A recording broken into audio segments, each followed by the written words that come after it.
Candidates for School Board, District 2 at large. In order of appearance, Nancy Vilardi and Lisa Kane. So then we'll go to the non-partisan races, which are the school board races, and we have two at-large districts. And we have Curtis, I don't see Curtis Camponi, he's a candidate. We have Nancy Vilardi next. We have some other candidates. So Nancy, would you like to? Dawn's here and Liv's here. Yes, I got you. I recognize you. Looking around to see who I've got. Sure. Hi. I grew up in Brooklyn, New York. As you'll know, the longer I speak, the more obvious it becomes. But I was your name again? Nancy Vilardi. School Board, District 2. Pinellas School Board, at-large seat, which is a lot. I grew up in Brooklyn, and I started working in the corporate world, and I was unfulfilled. I changed jobs a few times, and I said, I'm not making a difference in the world, this is not for me. And I went back to school. And it took me a long time. I went back at night while I was working, and became a teacher. And I discovered when I became a teacher and started teaching in New York City that it was my calling, that this was what I needed to fulfill my life. I adored it. I moved to Florida because one morning, going to work, standing in a pile of slush up to my knees and wiping the slush and the ice off my car, I decided, there are warm places in the world. There is no reason for me to be here. I can teach anywhere. And I moved to Pinellas County 25 years ago. And 22 years of my teaching was at Pinellas Park High School. So and I just loved it. I mean, I was good at it because I loved it. And because it showed my love for the kids' relationship with me. Nothing is ever going to replace that human connection that a teacher has with their students. Ever since I started running for this seat, students that I had from years ago are coming out of the woodwork on Facebook and telling me the most lovely, lovely things. So it does, to me, that I won already, because that told me that I did a great job. And they are just saying the most wonderful things, and it blows me away. But what I also noticed, I saw the potential in all my kids, all different backgrounds, everybody, but there was so much potential there. And I played with them. Now, I was a high school teacher, but they're still kids. And I played games with them and got them interested and got them engaged and to think and to share all sides of a topic. And then when they would say to me, well, what do you think? I'd say, I know what I think. I want to know what you think. You think it through. I don't think that the government should have any say in what we teach in our classrooms.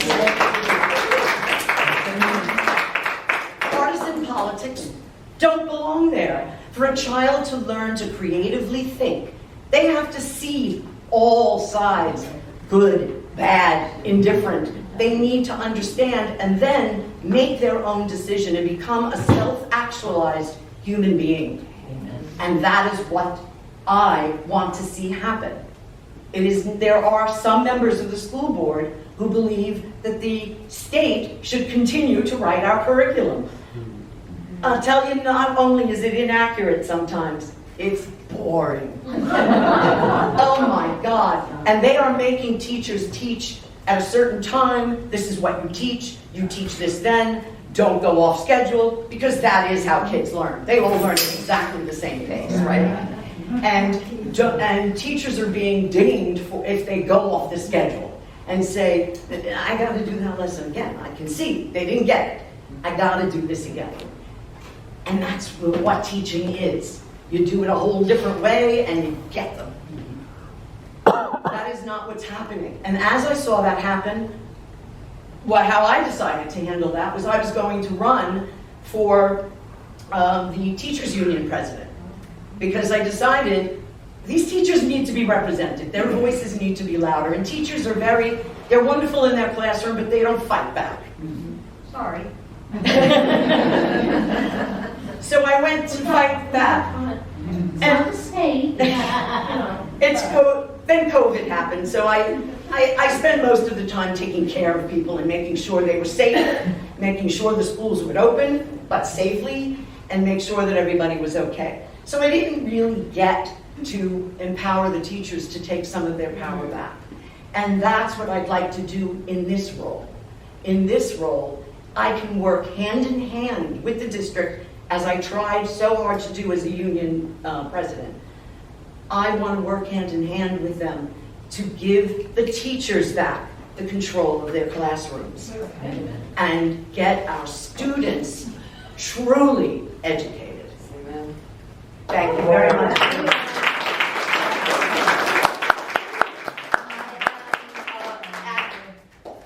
Vilardi, F-O-R, schoolboard.com. If you want to find out anything else about my background, be my guest. Thank you. Introduce myself and give you a little background of where I come from and how I have got to the place that I am. I am a Pinellas native. I have lived here my entire life, and I am very familiar with the issues of Pinellas County. I have gone to Pinellas County schools myself, from elementary, middle, and high school, and also graduated at St. Petersburg College and then Eckerd College here in